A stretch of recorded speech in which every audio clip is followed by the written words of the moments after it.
आप सभी योग प्रेमियों को मेरा नमस्कार मित्रों, स्वागत है एक बार फिर आप सभी लोगों का आपके अपने ही चैनल पर। आज के इस वीडियो में बहुत इंपॉर्टेंट टॉपिक पे चर्चा करने जा रहे हैं, क्योंकि आज मैं आपको बताने जा रहा हूं कुछ ऐसी टेक्निक्स, ब्रीदिंग टेक्निक्स और कुछ योगासन जिनसे हमारे फेफड़े मजबूत होंगे और जो ब्रेथ होल्डिंग टाइम है, जिसको हम कुंभक बोलते हैं योग की भाषा में, सांस रोकने की जो क्षमता है वो बढ़ेगी। क्योंकि आप लोग देख रहे हैं कि आजकल कोरोना वायरस का संक्रमण तेजी से फैल रहा है और जो लोग इसकी चपेट में आ रहे हैं उनके लंग्स सबसे अधिक प्रभावित हो रहे हैं। ऐसे लोगों को सांस लेने में दिक्कत हो रही है, लोगों का दम घुट रहा है, सांस फूल रहा है और कई लोगों को ऑक्सीजन की जरूरत भी पड़ रही है। और ये भी आप देख रहे हैं कि ऑक्सीजन की कितनी किल्लत है।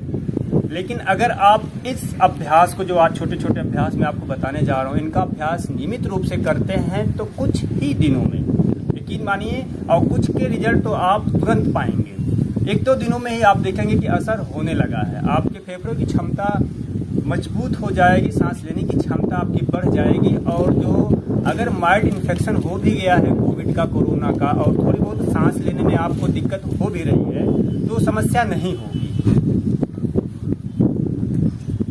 ये बहुत छोटे छोटे अभ्यास हैं।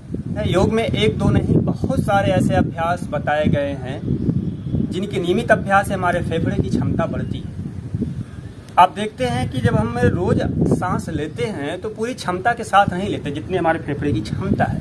अगर हम अधिक से अधिक प्रयोग करना शुरू कर दें अपने फेफड़ों का, तो निश्चित रूप से अपने आप जो सांस लेने की क्षमता है, जो हमारी बॉडी में ऑक्सीजन की जरूरत हो, पूरी होने लगेगी। तो आज मैं ऐसे अभ्यास को बता रहा हूँ, नियमित अभ्यास करिएगा, एक दो दिन में आपको रिजल्ट दिखने लगेगा।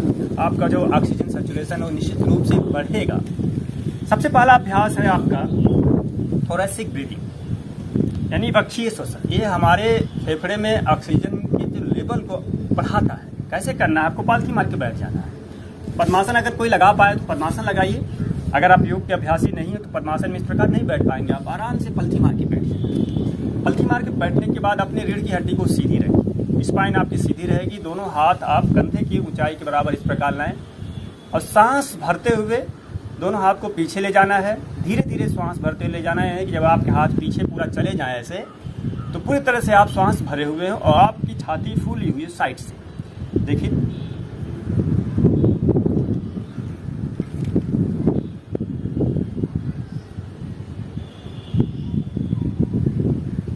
यहाँ आपको 5 सेकंड से लेकर 10 सेकंड तक होल्ड करना है। फिर धीरे धीरे श्वास ऐसे बाहर लाना है, बाहर निकाल देना है यहाँ आके।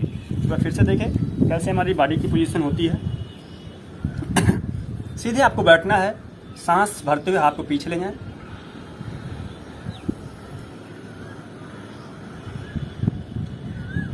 पूरा भरा हुआ है।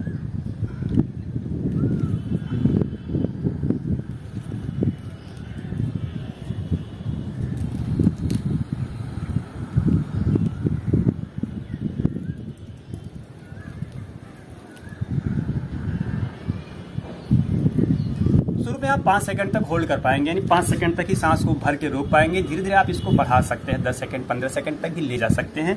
इससे आपकी ऑक्सीजन लेने की क्षमता बढ़ेगी। ये था थोरैसिक श्वसन, यानी वक्षीय श्वसन। इसमें हम अपने छाती को इन्वॉल्व करते हैं। अब देखिए, इसके बाद जो दूसरा, इसको आप 10 बार करेंगे। 10 बार कर लीजिएगा। शुरू में अगर 10 नहीं कर पाते हैं, अगर आपकी सांस छोटी है, कुछ थोड़ा बहुत इन्फेक्शन है, फिर एक कफ जमा हुआ है, तो हो सकता है 10 बार आप नहीं कर पाएँ। तो आप 2 बार 3 बार 4 बार करिएगा। धीरे धीरे अभ्यास बढ़ाइएगा, 1-2 दिन में अभ्यास बढ़ जाता है। अब करना है एब्डोमिनल ब्रीथिंग, जिसमें हम अपने एब्डोमेन को शामिल करेंगे। हमारी जो उदरीय श्वसन है, इसको बोलते हैं। उदर का मतलब पेट। इसमें हम पेट को इन्वॉल्व करते हैं और डायफ्राम को इन्वॉल्व करते हैं। और ये नेचुरल ब्रीदिंग है। कैसे इसको करेंगे देखिए, सांस लीजिएगा। अब साइड से छाती को नहीं फुलाना, पेट हम बाहर निकालेंगे। जैसे जैसे सांस भरते हैं डायफ्राम हमारा नीचे जाता है। अब डायफ्राम यहाँ होता है जो हमारे पेट के हिस्से को, इसको, लंग्स को अलग करता है। इस प्रकार होता है डोम शेप में। तो जब हम सांस भरते हैं तो नीचे जाता है और नीचे जाने की वजह से जो फेफड़े का निचला हिस्सा है वो नीचे की ओर आता है, यानी आप अधिक से अधिक ऑक्सीजन लेते हैं। सामान्य रूप से हम बहुत छोटी जब सांस लेते हैं, जल्दी जल्दी सांस लेते हैं, छोटी सांस होती है, ऐसे में फेफड़े में पूरी तरह से प्राणवायु नहीं भरता। तो जो नीचे एयर सैक्स होते हैं, एयर सैक्स का मतलब हवा की छोटी छोटी गुच्छे नुमा थैलियाँ जो भरती है श्वास लेते समय, जिनमें ऑक्सीजन भरता है, जब हम थोड़ी सांस लेते हैं, हल्की फुल्की सांस लेते हैं सामान्य परिस्थितियों में, तो ये जो एयर सैक से पूरी तरह भरती नहीं, उनका प्रयोग ही नहीं हो पाता। ऐसे में अगर हम एब्डोमिनल ब्रीदिंग कर रहे हैं तो उनका भी उपयोग होता है और अधिक से अधिक ऑक्सीजन लेते हैं। तो मान लीजिए थोड़ा बहुत इन्फेक्शन आपको ऊपर हो भी जाता है, तो हम बाकी जो एयर सैक्स से उससे काम करते हैं, तो जो बाकी इन्फेक्शन है थोड़ा बहुत हो भी गया वो भी ठीक हो जाता है। ये कैसे करेंगे? Abdominal breathing. सांस भरिए, धीरे धीरे पेट को आगे आने दीजिए।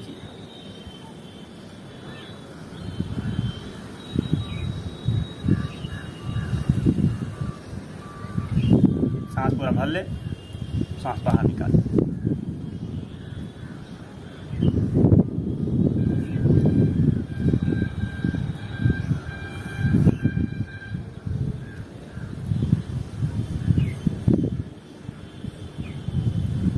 इसको आप लेट के कैसे करेंगे? लेट के भी कर सकते हैं इसको। आप अपनी जगह कैसे लेट जाएंगे, एक हाथ अपने पेट पे रख लें और दूसरा अपने सीने पे रख लें। सीने वाले हाथ में मूवमेंट नहीं होना चाहिए, लेकिन जो पेट पर हाथ आप नाभि पे रखे हुए ये ऊपर नीचे होना चाहिए। श्वास आप भर रहे हैं तो ये ऊपर की ओर हो। देखिए, जब आप सांस पूरी तरह भर लेंगे तो ये सबसे ऊपर होगा ऐसे, और जब सांस बाहर निकालेंगे तो बिल्कुल नीचे होगा। एक बार देखिए इसको, सांस भर रहा हूँ धीरे धीरे, पेट देखिएगा।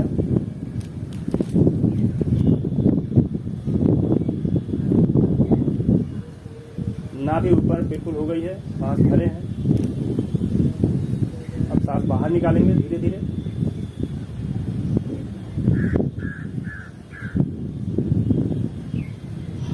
तो आपने देखा कि मूवमेंट हमारा इस जो पेट पर हाथ है इसी पर हो रहा है। सांस ले रहे हैं तो ऊपर की ओर हो रहा है, सांस बाहर निकाल रहे हैं तो ये नीचे जा रहा है। इसमें हमारे जो यहाँ पे जो हाथ रखे हैं इसमें कोई मूवमेंट नहीं हुआ, यानी थोरेसिक ब्रीदिंग जैसे हमने साइड में फुला रहा था, हम फुला रहे थे अपने सीने को साइड में, वो चीज नहीं है। इसमें हम अपने जो फेफड़े हैं उसके निचले भाग को इन्वॉल्व करते हैं। तो ये बहुत महत्वपूर्ण है। इसको आप डेली प्रैक्टिस में कर सकते हैं। जो सामान्य श्वसन करते हैं सामान्य रूप से, उसमें आप अपने आप को इसको इन्वॉल्व करें। तो आप इन दो ब्रीदिंग टेक्निक का उपयोग करिए। मैंने पहले बताया आपको थोरेसिक ब्रीदिंग, जिसमें आप साइड से फुला रहे थे अपने लंग्स को, और दूसरा मैंने बताया एब्डोमिनल ब्रीदिंग, जिसमें आप अपने लंग्स के निचले हिस्से को प्रभावित कर रहे थे, उनको एक्टिवेट कर रहे थे। अब मैं आपको कुछ आसन बताने जा रहा हूँ। बहुत आसान आसन है जिनका आप अभ्यास कर सकते हैं। जिसमें पहला है भुजंग आसन, कोबरा। इसमें आपको क्या करना है, पेट के बल लेटना है। देखिए ऐसे, थोड़ा मैं पीछे करता हूँ मैट को, थोड़ा आपको आसानी से और दिखेगा।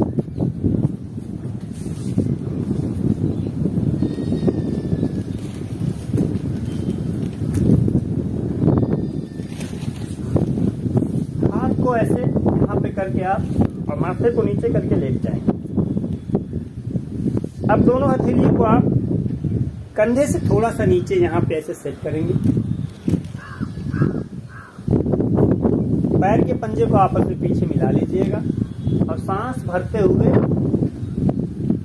सीने को उठाना है। यहाँ तक उठाने के बाद सांस भरने के बाद सिर को पीछे ले जाए, सांस पूरी तरह भरें।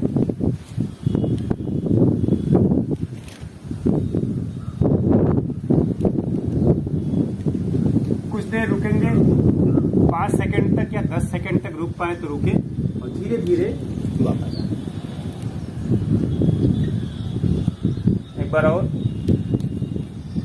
अब इसमें देखिए, हाथ को आप इसमें सीधा भी कर सकते हैं हाथ को, लेकिन थोड़ा सा मुड़ा रहेगा तो अच्छा है, क्योंकि शुरू में आप पूरा सीधा नहीं इसको कर पाएंगे। बहुत अधिक सीधा करेंगे तो आपके पीछे यहाँ तनाव हो जाएगा, दबाव हो जाएगा, आपको दर्द होगा। इसीलिए कोहनी को थोड़ा सा मोड़ के रखें, पीछे जितना आप झुक सकते हैं यहाँ से बेंड करिए। इससे दो फायदे हैं। एक तो आपके लंग्स में अधिक से अधिक प्राणवायु भरती है, ऑक्सीजन आप लेते हैं। और दूसरा फायदा इसका है कि जो थाइमस ग्लैंड है, जो बिल्कुल दोनों लंग्स के बीच में ऊपर हार्ट के सीध में होता है यहाँ पे, वो थाइमस ग्लैंड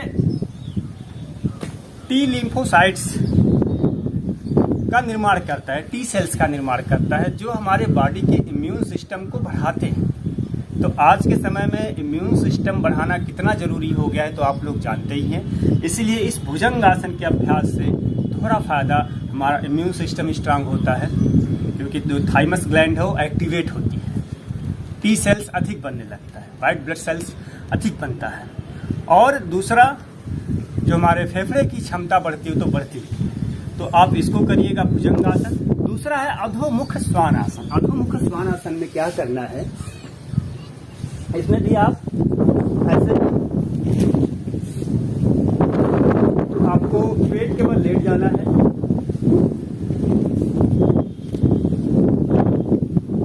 और घुटने के बल इस प्रकार हो जाएंगे। पैर के पंजों में अपने कंधे की चौड़ाई के बराबर दूरी रखेंगे और हाथ के हथेलियों के बीच में भी इतनी दूरी होनी चाहिए। धीरे धीरे श्वास को बाहर निकाल देंगे और पूरा शरीर को टानेंगे, पेट को अंदर खींचेंगे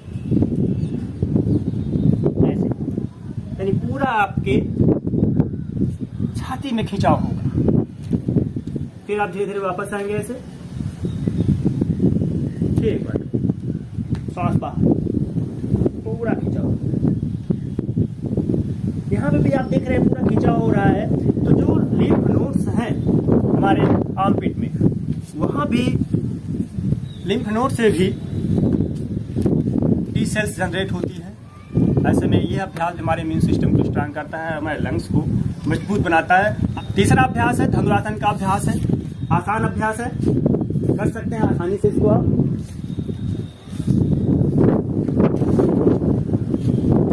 पेट केवल ऐसे लेट जाएंगे, घुटने को आप मोड़ेंगे, घुटने में थोड़ा सा गैप कर सकते हैं, हाथ से एड़ी के नीचे पकड़ लेंगे और धीरे धीरे सांस भरते हुए घुटने को ऊपर उठाना है और आगे से सीने को उठाना है। इसमें भी आप 2 सेकेंड, 4 सेकेंड, 5 सेकेंड धीरे धीरे अभ्यास बढ़ाएंगे। 5 सेकंड तक रुकने का अभ्यास करिए, सांस रोक कर, सांस भरते हुए उठे, सांस रोक कर इस पोजीशन में रहें।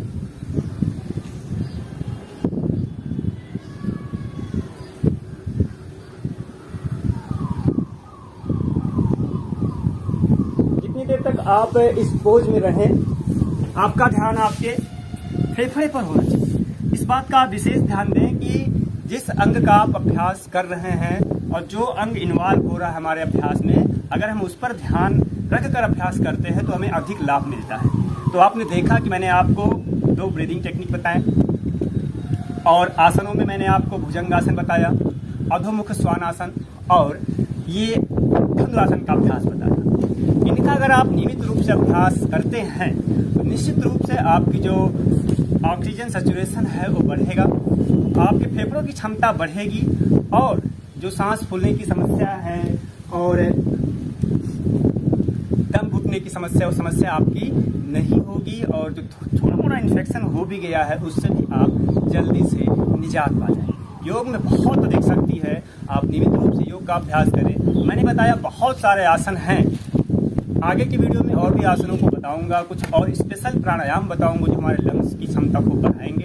तब तक आप इसका अभ्यास करें। एक बात और आपको बता दूं कि अगर आप मेरे साथ योग का अभ्यास करना चाहते हैं तो आप मेरे ऐप योगा विद रमन को डाउनलोड कर लें। उस ऐप में आप मुझसे ऑनलाइन जुड़कर नियमित रूप से मेरे साथ योग का अभ्यास कर सकते हैं और इस तरह के वीडियोज आप दूसरे को भी शेयर करें जिससे और लोग भी इससे लाभ ले सके, वो स्वस्थ हो सके। इस आपदा के समय आप योग का अभ्यास करें, स्वस्थ रहें, खुश रहें। नमस्ते।